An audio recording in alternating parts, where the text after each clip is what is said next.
we started out Southern Baptist when I was a little kid. And then in the early 70s or mid 70s, because I'm that old, there was a break off kind of Southern Baptist churches because the Southern Baptist Convention by many was considered becoming too liberal. And so people always laugh when I say that. It's a little comic, yeah.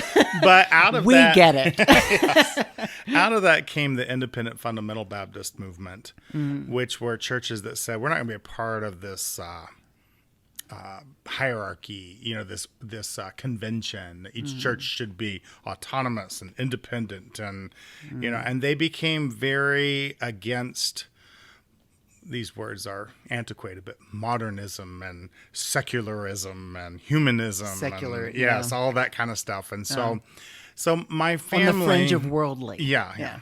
And my family quickly changed while I was in very young ages. We got rid of our TV. We stopped celebrating major holidays. We quit going to movies. We didn't go swimming because you had to wear immodest swimsuits if you were swimming. And all of this was happening when I was between 6 and 9. Wow.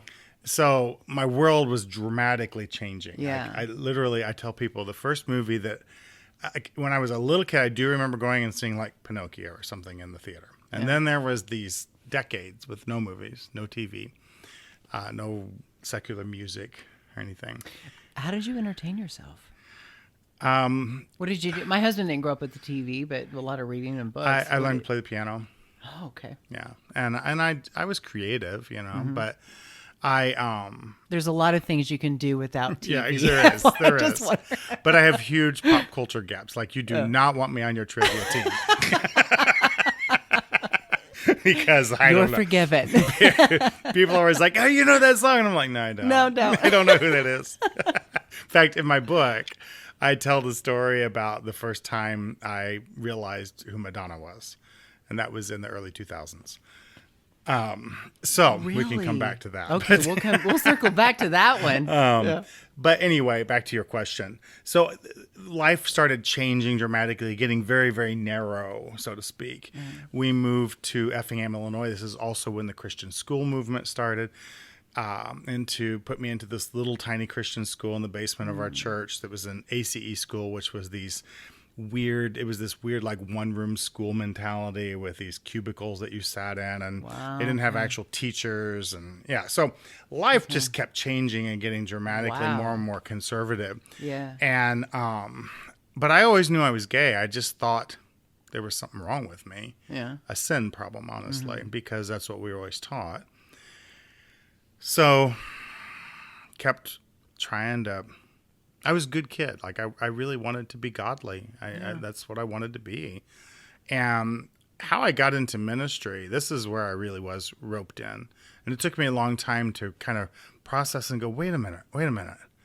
So I don't know how your churches were, but in our churches, at the end of every service, there was an altar call where you would, decisions were made, whatever, Would anyone like to come forward? Yes, every head bowed, every eye closed, no one looking around, that kind of thing.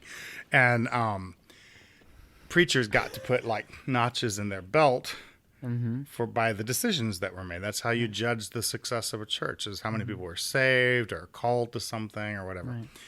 So this was in the late 70s when America had this deep-seated fear of Russia, and I just picked up on this, Russia, and we'd have these missionaries come, and we read the books about smuggling Bibles into, and concentration camps, and all these, and they all formed into one thing for me, and that was Russia.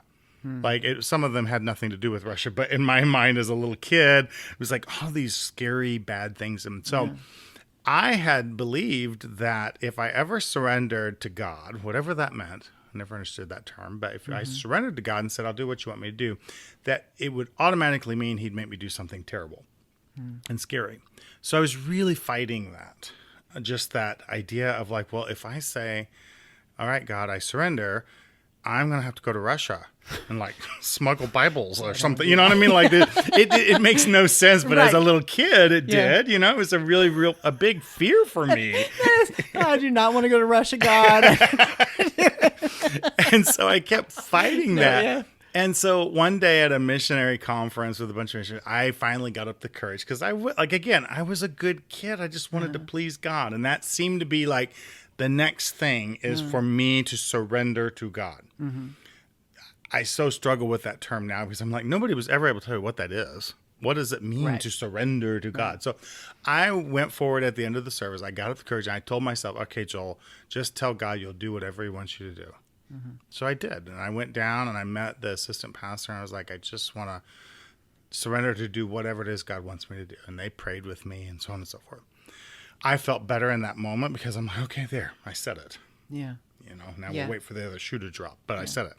And when they got up at the end of the service and announced the decisions, the preacher said, and Joel has come to surrender to full-time Christian service, which was something completely different. How old were you? I was 11. Whew. Okay. So when he said full-time Christian service, that was defined in those days as I was going to work in some kind of Christian service. That was going to be my vocation for the rest of my life. So in that moment when he said that, I remember I had this strike of fear in me of like, you know, you want to go, but I you know, but yet, you know, it's the preacher talking. And so you don't, you know, do that, you know, and I'm standing there thinking, well, that's not what he said. I don't think. Is that and what the whole congregation's out there. Yes. Everybody's I'm looking out there and everybody's beaming and feeling, oh, it's so wonderful. Joel's made a decision, little Joel, you know, kind of thing. And I'm feeling all of that pressure, feeling the conflict in my head. And I just think, well, I don't know. Is that what I did? Yeah. And you just go along with it. What did I just commit to? Yeah. And what I was committing to was the rest of my life. Like, I realize now, I'm like, that was so abusive and manipulative to think that an 11-year-old can make a decision for the rest of their life. So from that decision, it determined where I would go to college, determined where I would ever work, what kind of girl I might marry, you know, what kind of interests I would take up, because everything now was channeled towards this full-time Christian service, whatever that meant. I never felt like called to preach or any of these kinds of things. It was just this general. So I struggled with that, and that defined everything for so many years. And it started this path of me thinking, well, maybe by doing that, that will take care of this other problem. Yeah, maybe it'll go away. So it started that, like, always believing, it's the lie I told myself for so many decades, was that the next right thing I do will correct this wrong thing. That's huge. Yeah. That and in the pressure sense, because I can similarities, but I never looked at it like that, Joel. I never looked at it like you set me up for this. Yeah, I was. You set me up for this failure, you assholes. Yes, like exactly. It was, and so, but I never looked at it like that because I was still accepting the blame for it. Yeah, because that's huge. Because I mean, I'm sure there are people in my life today that probably think, well, you know, God can never bless him because he's not doing what God called him to do. But it's like, but you don't know what God did or did not call me to do. You all decided that for me. I was not included in that. Nobody asked me. Yeah. You know, and when you think about,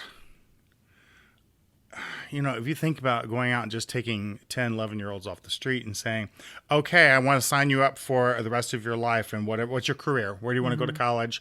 Let's decide that right now. It's going to be set for good. Like, everybody would think, no, you can't do that with little kids, right? Yeah. But in the church setting, you could.